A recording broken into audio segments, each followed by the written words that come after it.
Hello అండి. ఈరోజు మనం టేస్టీగా పొడి పొడిగా ఉండే ఉప్మా ఎలా తయారు చేసుకోవాలో చూద్దాం.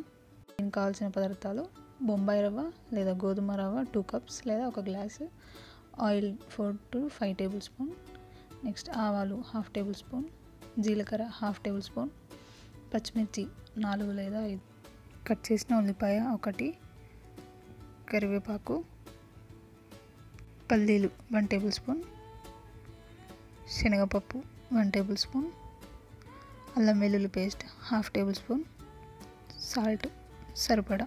నెక్స్ట్ వాటర్, 1 గ్లాస్ రవ్వకి 1 గ్లాస్ వాటర్ సరిపోతుంది. కావాలంటే 1/4 గ్లాస్ యాడ్ చేసుకోవచ్చు. ఇప్పుడు దాని ప్రాసెస్లోకి వెళ్ళిపోదాం. ఫస్ట్ స్టవ్ ఆన్ చేసి కడాయి పెట్టి హీట్ అవ్వనివ్వాలి. అది కాస్త హీట్ అయ్యాక అందులో 2 టేబుల్ స్పూన్ ఆయిల్ యాడ్ చేయాలి.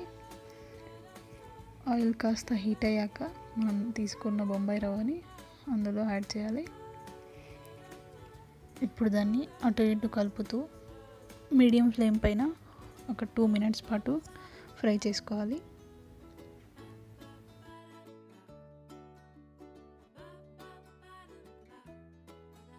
కలుపుతూనే ఉండాలి ఎప్పుడు, లేదంటే కింద మాడిపోయి స్మెల్ వస్తుంది, ఉప్మా టేస్టే మారిపోతుంది.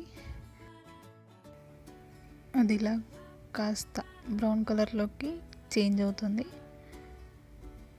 అప్పటివరకు ఫ్రై చేసుకుంటూనే ఉండాలి. ఇప్పుడు కలర్ చేంజ్ అయ్యాక మనం దాన్ని వేరే బౌల్లోకి ట్రాన్స్ఫర్ చేసుకోవాలి.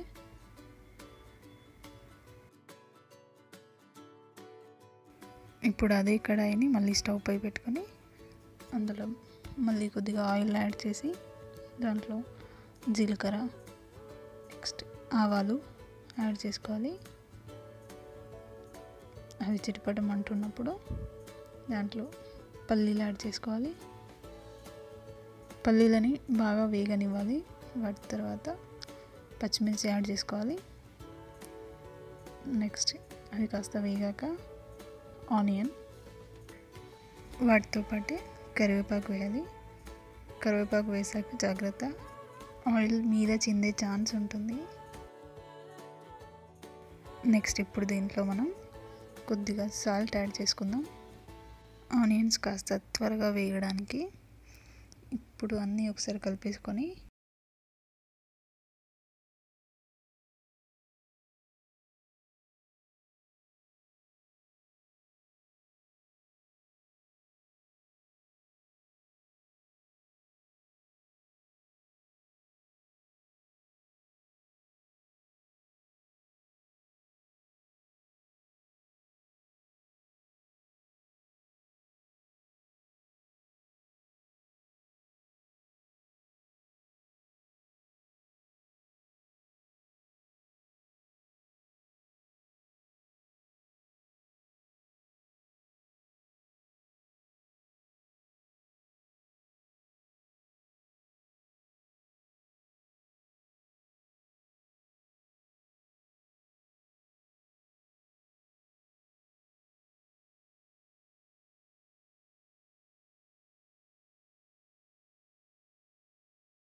ఒక 30 సెకండ్స్ పాటు మూత పెట్టి మీడియం ఫ్లేమ్లోనే ఉంచాలి.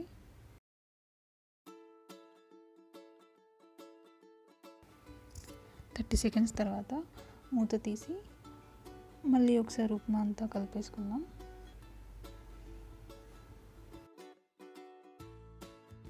ఇప్పుడు స్టవ్ ఆఫ్ చేసుకుంటే సరిపోతుంది.